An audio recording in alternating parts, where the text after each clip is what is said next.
নমস্কার, আপনারা দেখছেন সংবাদ সম্মেলন। এই মুহূর্তে খানাকুলের যিনি তৃণমূল মনোনীত প্রার্থী পলাশ রায়ের নাম ঘোষণা হওয়ার পর তিনি তার যে দুর্গা মন্দির, সেই মন্দিরে ঠাকুরকে প্রণাম করতে এসেছেন। সেই ছবিটা সরাসরি সংবাদ সম্মেলনের লাইভে দেখাচ্ছি। সেই ছবিটা পলাশ রায়, তিনি আরামবাগ সাংগঠনিক জেলা তৃণমূল কংগ্রেসের যুব তৃণমূল কংগ্রেসের সভাপতি। এই মুহূর্তে তার নাম ঘোষণা হয়েছে দলের পক্ষ থেকে। এরপরে যারা কর্মী সমর্থকরা আছেন তারা এখানে এসেছেন, এসে শুভেচ্ছা বিতরণ করছেন, ঠাকুরকে প্রণাম করছেন। তাদের একদম বাড়ির যে দুর্গা মন্দির, সেই মন্দির রায় পরিবারের যে মন্দির সকলেই জানেন, সেই মন্দিরে কিন্তু তিনি প্রণাম করছেন। সেই ছবিটা আমরা সরাসরি সংবাদ সম্মেলনের লাইভে দেখাচ্ছি, দেখতেই পাচ্ছেন সেই ছবি, একদম দেখাচ্ছি ছবিটা। পলাশ রায় পরিবারের যে দুর্গা মন্দির, সেই দুর্গা মন্দিরে তিনি প্রণাম করলেন। একদম তার সঙ্গে একটু কথা বলবো। যে দাদা, নাম ঘোষণা হলো, অনুভূতিটা কেমন? অনেক দিন ধরে ঘোষণা হবে করে হচ্ছে, শেষমেশ নাম ঘোষণা, অনুভূতিটা কেমন? সবাই আছি, যাবো। দেখুন, অনুভূতি এটা তো ভাষায় বর্ণনা করা যাবে না। প্রথমেই ধন্যবাদ জানাবো নেত্রীকে এবং অভিষেক দাকে, যে আমার মতন একদম কর্মীকে আজকে খানাকুল বিধানসভা কেন্দ্রের প্রার্থী করার জন্য, এবং তার সাথে সমস্ত তৃণমূল কংগ্রেসের আমার কর্মীর সমর্থক এবং খানাকুলের সাধারণ মানুষ। দাদা, লড়াইটা কিভাবে করবেন? খানাকুলে তো এর আগে বিজেপি এমএলএ সুশান্ত ঘোষ তিনি দাঁড়িয়েছেন, লড়াইটা কেমন হবে এবারে? দেখুন, খানাকুল সম্পূর্ণভাবে তৃণমূল কংগ্রেসের মাটি। খানাকুলের একটা সময় খানাকুল মানি বাম আমলে দেখেছেন যেভাবে মানুষের ওপর অত্যাচার, সেই জায়গা থেকে তৃণমূল কংগ্রেস 11 সালে প্রতিষ্ঠিত হওয়ার পর থেকে খানাকুলের মানুষের ডেমোক্রেসি, গণতন্ত্র ফিরিয়ে দেওয়া হয়েছিল। পরবর্তী ক্ষেত্রে আমরা দেখেছি যে বিজেপির যে বিভাজন এবং যে ভাঁওতাবাজি, যে জুমলা বিভিন্নভাবে মানুষকে বিভ্রান্ত করেছিল, মানুষ ভুল করেছিল 21-এ। সেই জায়গায় আমরা বর্তমানে বিজেপিকে দেখেছে খানাকুলের মানুষ, বিজেপি দ্বারা যেভাবে একটার পর একটা দুর্নীতি, কাটমানি, যেভাবে ব্যক্তিগত কেচ্ছা, কেলেঙ্কারি, সেই জায়গায় খানাকুলের মানুষ সম্পূর্ণভাবে অতিষ্ঠ হয়ে উঠেছে। খানাকুলের মানুষ এই বিজেপি থেকে মুক্তি চাইছে। সেই জায়গায় আমাদের ঐক্যবদ্ধ লড়াই, খানাকুল জয় শুধু আমাদের সময়ের অপেক্ষা। আপনার যে দলের অনেক কর্মী বসে গেছে, যেমন নইমুল হক, তারপর হচ্ছে আপনার নজিবুল করিম, তাদের সঙ্গে কীভাবে সংগঠিত করবেন? দেখুন, আপনাদের বিষয়টা হচ্ছে আপনারা সব সময় চেষ্টা করেন বিভিন্ন খবর তৈরি করার জন্য। আপনারা কিছুদিন আগেই দেখেছেন মিছিলে করতে দেখা গেছে, সেখানে নজিবুল করিম মিছিল করেছে, নইমুল হক মিছিল করেছে, প্রত্যেকে আমাদের ফিল্ডে আছে, ঠিক আছে?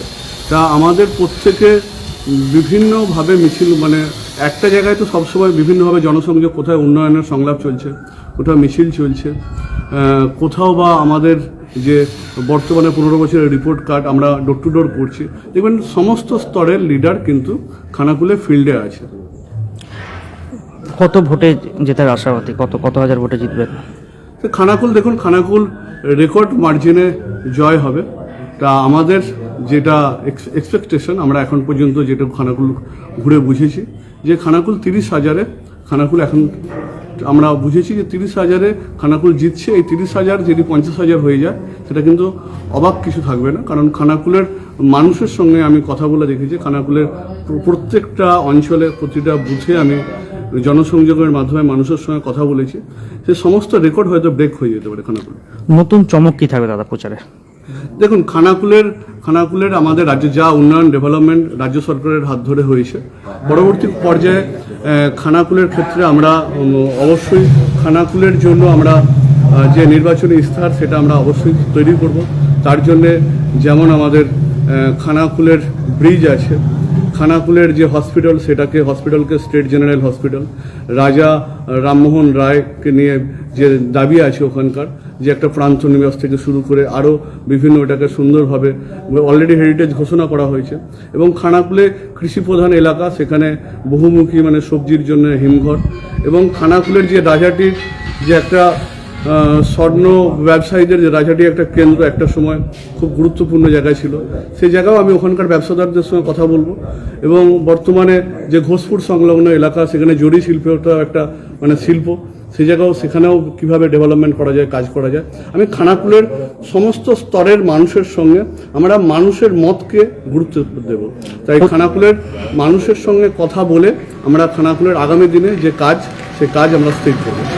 রাজনৈতিক হাতেখড়ি কোন সালে দাদা? দেখুন, রাজনৈতিক হাতেখড়ি বলতে আমি একদম জন্ম থেকে আমাদের ফ্যামিলি একদম রাজনৈতিক পরিবার। আগে আমার দাদু করতো, পরবর্তী ক্ষেত্রে আমার কাকা, তারপরে আমি একদম যেদিন থেকে আমরা দেখতে পাচ্ছি, বুঝতে শিখেছি, সেদিন থেকে কংগ্রেস। হ্যাঁ, কংগ্রেস, এবং তিনি জন্ম লগ্ন থেকে তৃণমূল। কি পদে ছিলেন আজ পর্যন্ত? দেখুন, আমি অঞ্চলে কাজ করেছি, আমার অঞ্চলে আমার বুথে কাজ করেছি।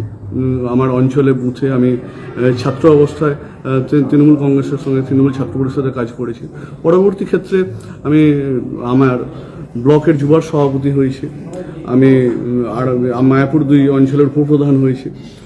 তারপর আমি ব্লকের যুব সভাপতি হয়েছি, আরামবাগ ব্লক তৃণমূল কংগ্রেসের মাদারের সভাপতি হয়েছি। তার পরবর্তী ক্ষেত্রে আমি জেলার যুব সভাপতি এবং হুগলি জেলা পরিষদের সদস্য হিসেবে কাজ করছি গুয়াহাটি। জেতার পর প্রথম কাজ কি হবে খানাকুলে? প্রায় 5 বছর তৃণমূল ক্ষমতায় নেই ওখানে। দেখুন, আমি প্রথমে কি বললাম যে আমি কিছু পয়েন্ট আপনার কাছে তুলে ধরলাম খানাকুলে, কারণ আমি খানাকুলে যে মানুষের সঙ্গে কথা বলে আমি যেটুকু বুঝেছি, আমরা ওখানের মানুষের মতামতকে গুরুত্ব দেব। মানুষ যেটা চাইছে, মানুষের প্রায়োরিটি, মানুষের যে প্রায়োরিটি, সেই প্রায়োরিটিকে গুরুত্ব দেওয়া হবে। তা সেভাবেই আগামী দিনে যে কাজ হবে, সেটা খানাকুলের মানুষের সঙ্গে কথা বলে স্থির করা হবে।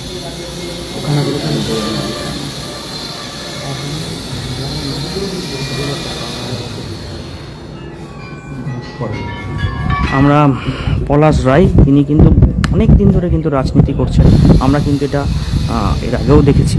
তো এই মুহূর্তে পলাশ রায় উনি নিজের যে দুর্গা মন্দির, সে মন্দিরে পুজো দিলেন, পুজো দিয়ে ঠাকুর প্রণাম করলেন। ঠাকুর প্রণাম করে কিন্তু এই যে মন্দির, এই মন্দির রায় পরিবারের যে দুর্গা মন্দির খুবই জাগ্রত, সেখানে ঠাকুরকে প্রণাম করলেন এবং করে একদম এরপর কিন্তু তিনি খানাকুলের উদ্দেশ্যে বেরিয়ে যাবেন, কর্মী সমর্থকদের সঙ্গে কথা বলবেন। আমরা সরাসরি সংবাদ সম্মেলনের লাইভে দেখাচ্ছিলাম সেই ছবিটা। পলাশ রায় একদম আরামবাগের গড়বাড়ি এলাকায় তার বাড়ি, দীর্ঘদিন ধরে রাজনীতির সঙ্গে যুক্ত, বিভিন্ন পদে তিনি ছিলেন। আজ কিন্তু দলের তরফ থেকে তার নাম ঘোষণা করা হয়েছে, পলাশ রায় তার নাম ঘোষণা করা হয়েছে খানাকুলের প্রার্থী হিসেবে। তার প্রতিদ্বন্দ্বী খানাকুলের একবারের বিধায়ক, বিজেপির বিধায়ক সুশান্ত ঘোষ।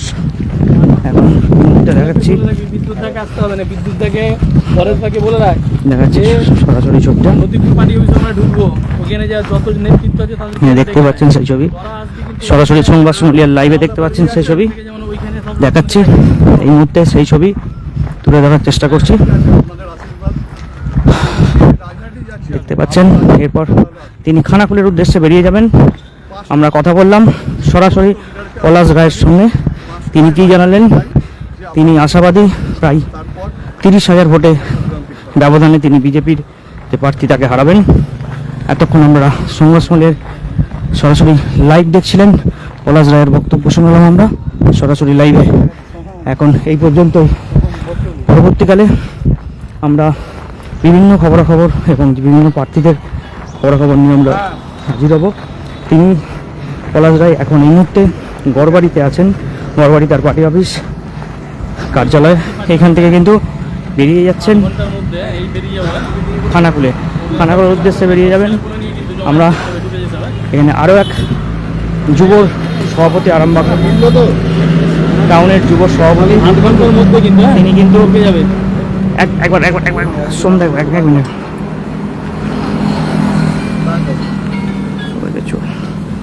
এই মুহূর্তে সোহম বসু, আরামবাগ টাউনের, যিনি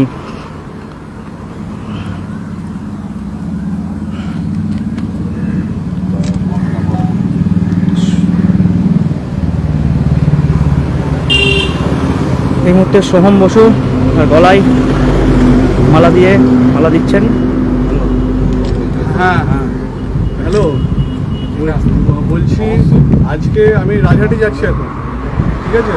আমি আমার বাড়ির মন্দিরে পুজো দিয়ে আমি রাজহাটি যাচ্ছি। রাজহাটি যে আমি ওখানে কথা বলে অসিতদার সঙ্গে, ইলিয়াসদা ফিরেছি কি? এখন এই পর্যন্তই। পরবর্তীকালে আমরা বিভিন্ন খবরাখবর নিয়ে আবারও লাইভে আসবো। নিউ নূর সোফা সেন্টার, এখানে সমস্ত রকম সোফা পাইকারি ও রিটেলে বিক্রয় করা হয়।